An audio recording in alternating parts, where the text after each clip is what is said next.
Hello travelers, welcome back to Mr.Ronde. අද අපි කරන්න යන්නේ ෆින්ලන්ඩ් වල ට්‍රාන්ස්පෝර්ටේෂන් සිස්ටම් එක ගැන. ඉතින් අද වීඩියෝ එකෙන් අපි කතා කරන්නේ ෆින්ලන්ඩ් වල පබ්ලික් ට්‍රාන්ස්පෝර්ටේෂන් එක කොහොමද යූස් කරන්නේ, අපිට පබ්ලික් ට්‍රාන්ස්පෝර්ටේෂන් එකට මොනවද තියෙන්නේ සහ ස්පෙෂල් ඇප්ස් සහ ඒ වගේ අපි ටිකට්ස් ගන්නව නම් ඒවා අරන් යන්නේ කොහොමද කියලා. ඉතින් මේ හැම විස්තරයක්ම අද වීඩියෝ එකෙන් අපි කතා කරනවා. එහෙනම් දිගටම අපේ වීඩියෝත් එක්ක එකතු වෙලා ඉන්න. ඉතින් ෆින්ලන්ඩ් වල ප්‍රධාන ට්‍රාන්ස්පෝර්ටේෂන් මාර්ග 4ක් තියෙනවා. ඒ අතරේ පළවෙනි එක තමයි බස්, දෙවෙනි එක තමයි ට්‍රේන්, තුන්වෙනි එක තමයි ට්‍රෑම්, හතරවෙනි එක මෙට්‍රෝ. ඉතින් මේ ප්‍රධාන ට්‍රාන්ස්පෝර්ටේෂන් මාර්ග 4ට අමතරව ඔයගලන්ට සමයකදී යූස් කරන්න පුළුවන් ෆුට් බයිසිකල්ස්. ඉතින් අපි දැන් ඉන්නේ හෙල්සින්කි ප්‍රධාන බස් නැවතුම්පොලේ. ඉතින් මේ මට පිටිපස්සෙන් ඔයගලන්ට පේන්නේ හෙල්සින්කි ප්‍රධාන බස් ස්ටේෂන් එක. ඉතින් බස් වර්ග ගැන කතා කරොත් මෙහි ප්‍රධාන බස් වර්ග ජාති දෙකක් තියෙනවා. පාට දෙකකින්. එකක් තමයි නිල් පාට බස්, අනිත් එක තමයි තැවිලි පාට බස්.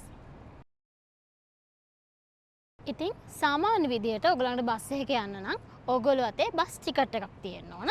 ඉතින් මේ බස් ටිකට් එක ගන්න විදිය අපි වීඩියෝ එක අන්තිමේදී ඔයගලන්ට කියන්න. ඒක නිසා වීඩියෝ එක අන්තිම වෙනකන් අපිත් එක්ක එකතු වෙලා ඉන්න. ඉතින් බස් ටිකට් එකත් අරගෙන බස් එකකට නගින්න කලින් ඕගොල්ලෝ කියන්නේ ප්‍රධාන බස් නැවතුම්පොලේ ඉන්නේ නැතුව වෙනත් බස් ස්ටේෂන් එකකින් ඕගොල්ලෝ බස් එකට නගිනවා නම් අනිවාර්යෙන් සාමාන්‍ය විදියට බස් එකට අත දාන්න ඕන. නැත්නම් ඔයගලන්ට බස් එක මිස් වෙනවා. ඊළඟ බස් එකේ තමයි යන්න වෙන්නේ. ඒක නිසා බස් එකට අත දාලා බස් එක නැවතුවාට පස්සේ ඕගොල්ලෝ නගින්න ඕන බස් එකේ ඉස්සරහ දොරෙන්. ඉතින් ෆින්ලන්ඩ් වල තියෙන බස් රථවල කන්ඩක්ටර් කෙනෙක් නෑ ඇත්තටම. ඉතින් ඕගොල්ලෝ ළඟ බස් කාඩ් එකක්, කියන්නේ මේ වගේ බස් කාඩ් එකක් හරි පේපර් ටිකට් එකක් හරි තියෙනවා නම් එතන ඕගොල්ලෝ බස් එකට නැග්ගම ඩ්‍රයිවර් ළඟ මැෂින් එකක් තියෙනවා. ඒක ටැප් කරලා තමයි ඕගොල්ලෝ බස් එකට ඇතුල් වෙන්න ඕන. එහෙම නැත්නම් ඕගොල්ලන්ගේ බස් ටිකට් එක ඕගොල්ලන්ගේ ෆෝන් එකේ නම් තියෙන්නේ. ඒක ඕගොල්ලෝ බස් ඩ්‍රයිවර්ට පෙන්නලා තමයි ඇතුළට යන්න ඕන. ඉතින් ඔයාලා බස් එකට නැග්ගට පස්සේ බස් එකේ තියෙනවා ඩිස්ප්ලේ එකක්. ඉතින් ඒ ඩිස්ප්ලේ එකේ ඉස්සරහට තියෙන ඩෙස්ටිනේෂන් ඔක්කොම ඩිස්ප්ලේ වෙනවා. ඉතින් ඔයගොල්ලෝ අදාළ ඩෙස්ටිනේෂන් එකට ලං වුණාට පස්සේ ඔයගලන්ට තියෙන්නේ බෙල් එක ගාලා බස් එකෙන් බහින්න. ඉතින් ගයිස්, අපි දැන් ඉන්නේ හෙල්සින්කි මේන් රේල්වේ ස්ටේෂන් එකේ. ඉතින් මේක ගත්තාම මේකේ ට්‍රැක් 19ක් තියෙනවා. මේ පැත්තේ ඉඳන් මගේ වම් අත පැත්තට යනකම් ට්‍රැක්ස් 19කට මේ රේල්වේ ස්ටේෂන් එක තියෙනවා. ඉතින් ඔයාලට මෙතෙන්ට ආවහම ඔයාලට ටිකට්ස් බුක් කරගන්න පුළුවන්. අපි ඒක ඊළඟට කතා කරමු. ඒ වගේම ඔයාලට බලා ගන්න වෙනවා මේ ට්‍රේන්ස් යන්නේ කීයටද, මොන ට්‍රැක් එකේද තියෙන්නේ කියලා. ඉතින් ඔයාලට මට උඩින් අර පේන ටයිම් ටේබල් එක බලපුවාම ඔයාලට හොයාගන්න පුළුවන් ඔයාලට යන්න ඕන ට්‍රේන් එක යන්නේ කීයටද සහ ඒ ට්‍රේන් එක යන ට්‍රැක් එක මොකක්ද කියලා. ඉතින් මෙතන ට්‍රැක් 1 එකේ ඉඳන් ට්‍රැක් 19 වෙනකම්ම මේ ට්‍රේන්ස් විහිදලා තියෙනවා. ඉතින් ට්‍රේන් වලත් වර්ග දෙකක් තියෙනවා. එක වර්ගයක් තමයි ඔයාලට මට පිටිපස්සෙන් පේන VR වර්ගයේ ට්‍රේන් එක. මේක ගොඩක් භාවිතා කරන්නේ දුර ගමන් සේවා සඳහා. ගොඩක් මෙහි ඇවිල්ලා තැම්පරේ තුරුකු යන පැත්තට යනවා නම් මෙන්න මේ වගේ ට්‍රේන් තමයි භාවිතා කරන්න වෙන්නේ. මේකේ ඇතුලේ හැම පහසුකමක්ම තියෙනවා. ඔයාලට කැම්බීම සහ ඔයාලගේ අනිත් අවශ්‍යතා සඳහා මේක හැම පහසුකමක්ම හදලා තියෙනවා. ඉතින් මේකට ටිකට් ගන්න ඔයාලට මෙතන තියෙනවා. මේකෙන් ටිකට්ස් ගන්නත් පුළුවන්. ඊට අමතරව VR ඇප් එකක් තියෙනවා. අපි ඇප්ස් ගැන මේ වීඩියෝ එකේ අන්තිමදී කතා කරනවා. ඉතින් වීඩියෝ එකත් එක්කම ඉන්න.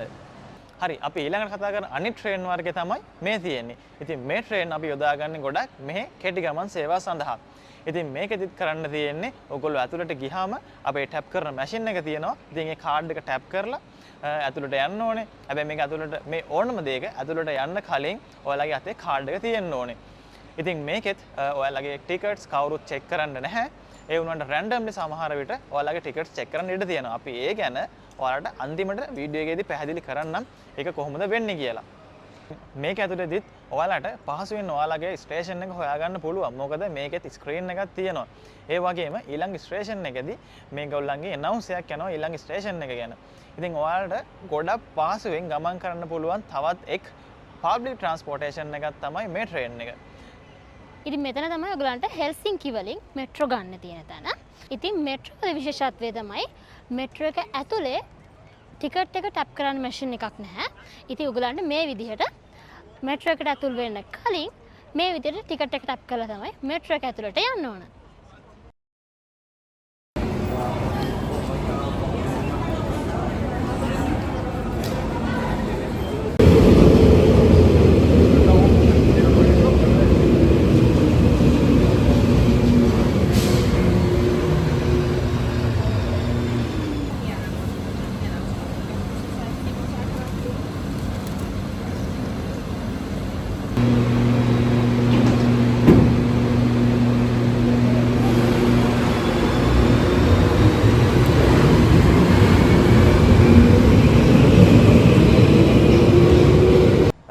ඉතින් අපි කතා කරන ඊළඟ ට්‍රාන්ස්පෝර්ටේෂන් සිස්ටම් එක තමයි ට්‍රෑම් කියන්නේ. ට්‍රෑම් මේකත් අනිත් පද්ධති වගේම ගොඩක් පහසු ප්‍රවාහන මාධ්‍යයක් වෙනවා ෆින්ලන්ඩ් වල. හැබැයි මේ ට්‍රෑම් කියන එක ගොඩක් පැතිවලට මේක විහිදිලා නැහැ. තාමත් මේගොල්ලෝ ට්‍රෑම් කියන පද්ධතිය හදාගෙන යන ගමන් තියෙන සමහර පැතිවලට. මේක ඉතින් කරන්න තියෙන්නේ ඔයගොල්ලෝ ට්‍රෑම් එකට ගොඩ වුණාම ඔයාලගේ කාඩ් එක මේකේ මැෂින් එක ටැප් කරන්න ඕනේ අනිවාර්යයෙන්ම. ඒ වගේම ඔයාලගේ ඩෙස්ටිනේෂන් එක බලා ගන්න පුළුවන්. උඩ තියෙනවා පුවරුවක්. ඔයගොල්ලන්ගේ ඩෙස්ටිනේෂන් එකට ලං වෙද්දී අනිවාර්යෙන් අමතක නොකර බෙල් එක ගහලා නවත්තලා බහින්න පුළුවන්. හරි. ඉතින් ඕගොල්ලෝ ෆින්ලන්ඩ් වලට අලුතෙන් ඉන්න කෙනෙක් නම් එයාපෝට් එකේ ඉඳලා පබ්ලික් ට්‍රාන්ස්පෝර්ට් යූස් කරන හැටි ගැන මම පොඩි අයිඩියා එකක් දෙන්න හිතුවා. ඉතින් එයාපෝට් එකට මුලින්ම ආවට පස්සේ ඔයගොල්ලෝට එතනින් පහළට බැස්සට පස්සේ ඩොමෙස්ටික් ට්‍රේන් එක ගන්න පුළුවන්. ඉතින් ඊට කලින් ඔයගොල්ලෝ HSL ටිකට් එක ගන්න ඕන. අර මැෂින් එකෙන් හරි එහෙම නැත්නම් HSL ඇප් එකෙන් හරි.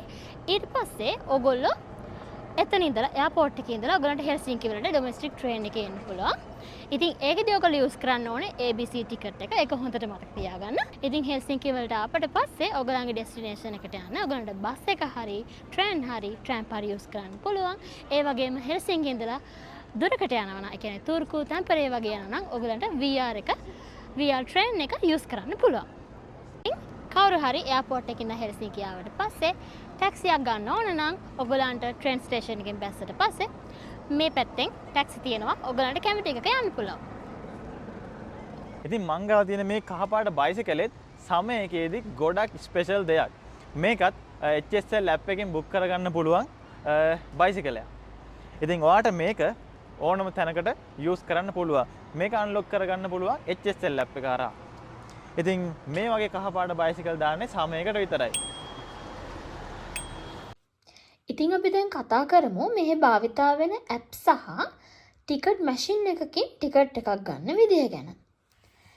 ඉතින් ඔයගලන්ට මේ වගේ මැෂින් එකකින් ඔයගොල්ලෝ යන අදාළ zone එක සිලෙක්ට් කරලා සිංගල් ටිකට් එකක් හරි ඩේ ටිකට් එකක් හරි ගන්න පුළුවන්. ඒ වගේම ඔයගොල්ලෝ බස් කාඩ් එක යූස් කරනවා නම් ඔයගලන්ට මේ මැෂින් එකෙන් ඒක টොප් අප් කරන්නත් පුළුවන්.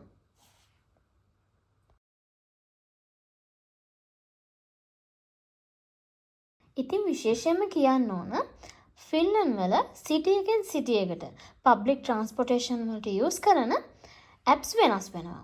ඉතින් එක්සැම්පල් එකක් විදිහට හෙල්සින්කි වල යූස් කරන්නේ HSL ඇප් එක. ඒ වගේම තම්පරේ වල යූස් කරන්නේ නිව්සේ මොබීලි කියන ඇප් එක. ඉතින් මේ වගේ මෙහි සිටි එකෙන් සිටි එකට පබ්ලික් ට්‍රාන්ස්පෝර්ටේෂන් වලට යූස් කරන ඇප්ස් වෙනස් වෙනවා. මේ HSL ඇප් එක අපි කලින් කතා කරපු ට්‍රාන්ස්පෝර්ටේෂන් හතරටම යූස් කරන්න පුළුවන්. ඉතින් ඕගොල්ලෝ මේකෙන් දකින විදිහට මේ HSL ඇප් එකෙන් සිංගල් ටිකට් ගන්නත් පුළුවන්, මල්ටි ජර්නි ටිකට්ස්, ඒ වගේම ඩේ ටිකට්ස්, සීසන් ටිකට්ස් ඔයගලන්ට ගන්නත් පුළුවන්. ඒ වගේම මේ HSL ඇප් එකෙන් ඕගොල්ලෝ ඉන්න ලොකේෂන් එකයි ඔයගොල්ලෝ යන ලොකේෂන් එකයි දාලා ඕගොල්ලන්ගේ රූට් එක හරිම ලේසියෙන් හොයාගන්න පුළුවන්. ඉතින් මීට අමතරව ෆින්ලන්ඩ් වල දුරගමන් සේවා සඳහා භාවිතා වන ඇප්ස් තමයි මේ ඕගොල්ලෝ දකින්නේ.